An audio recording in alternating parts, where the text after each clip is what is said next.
안녕하십니까. 윤석동 변호사의 노재미유 시간입니다. 노재미유, 재미는 없지만 이거라도 알아두면 유익한 법 시간입니다.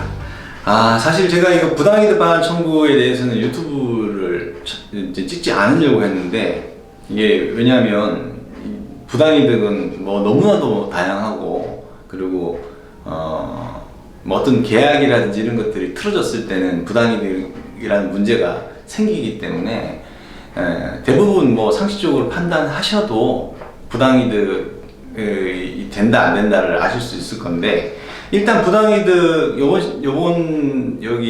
지금 말씀드린 건 이제 법에 741조 민법 741조에 이 법률상 원인 없이라는 게 먼저 나오거든요. 그러니까 A, B가 있으면 여기는 그 손해자, 손실자 뭐 이렇게 부르기로 합시다. 여기는 수익자 이렇게 되는데, 이 둘 사이에 계약 관계가 있을 수도 있고 계약 관계가 없을 수도 있는데, 부당하게 그 이제 A의 정당한 권리를 침해해가지고 B가 이득을 보는 경우를 부당이득이다라고 하거든요.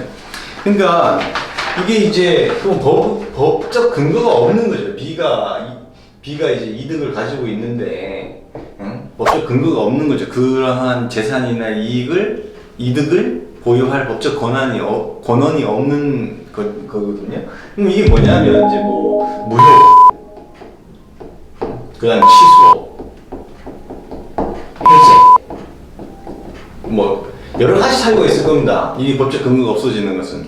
그냥 무효인 경우는 이게 반사회적 질서에 해당하거나 불공정한 거거나 민법 103조, 104조에 해당하거나 개별 법률에서 어떠한 경우는 무효로 한다, 효력이 없는 것을 한다, 뭐 이렇게 정해놓은 거, 그런 것들은 무효고, 취소는 조문이 있어야지만 취소권은 발생합니다. 그러니까 사기로, 그러니까 기망당해가지고 뭐 어떤 계약을 했다든지 착오를 일으켜가지고 했다든지, 그 다음에 뭐 강박, 뭐 협박 당해가지고 했다든지, 그런 것들 조문에 취소권이 발생하는 조문이 있어야지만 취소권을 행사할 수 있고, 계약에 기해서 뭐 이때는 취소한다 약정으로 해놓은 경우에도 취소권을 행사할 수는 있습니다. 그리고 해제는 전에도 설명드렸는데, 이게 해제는 해제 계약이라 그래서 두 당사자 사이에서 이제 다시 또 추가적인 합의로 이제 지난 계약을 없었던 걸로 하는 거거든요. 그러니까 그거를 계약 해제, 합의 해제라고 하고, 그다음 약정 해제는 계약 체결할 때 계약서에 해제 사유를 적어 놓잖아요.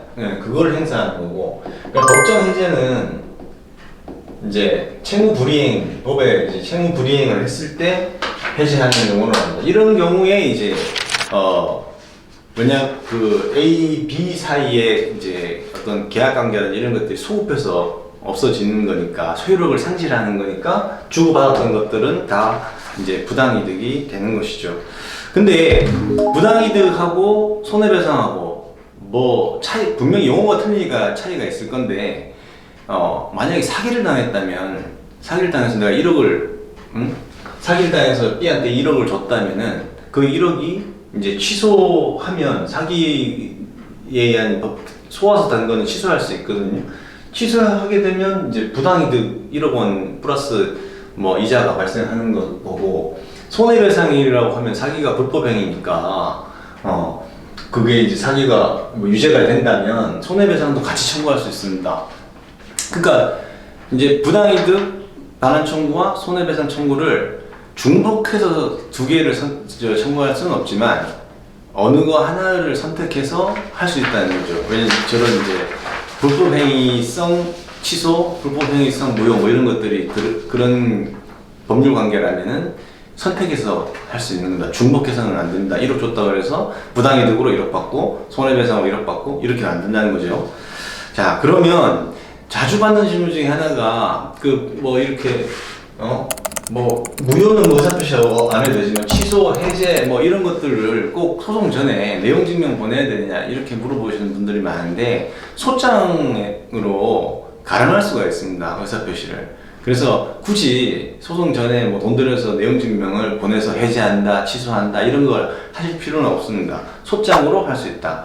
자, 그러면은 이제 그 일단은 법률상 원인이 없다. B가 보유한 그게 저 이득이 그걸 먼저 판단해야 되는데 판단의 시작은 뭐라고요? 먼저 계약서부터 찾아보는 거죠. 계약서 상에 취소 사유나 무효 사유나 해제 사유나 이런 게 있는지 그걸 찾아보고 그게 없다면 이제 법률을 찾아보는 겁니다. 우선은 뭐든지 계약이 우선이기 때문에 그다음에 법률을 찾아서 이제 무효가 되거나 취소가 할 수 있는 것인지 찾아봐야 되고 또 그래서 이제 법률에 이제 규정되어 있는 뭐 무효 사유, 해제 사유, 뭐 취소 사유는 일반 여러분이 좀 쉽게 찾을 수 없는 경우도 있을 수 있거든요. 그럴 때는 이제 법률 전문가를 찾아가서 이런 것들에 대해서 상담하고 그 다음에 문제를 해결하면 되겠습니다.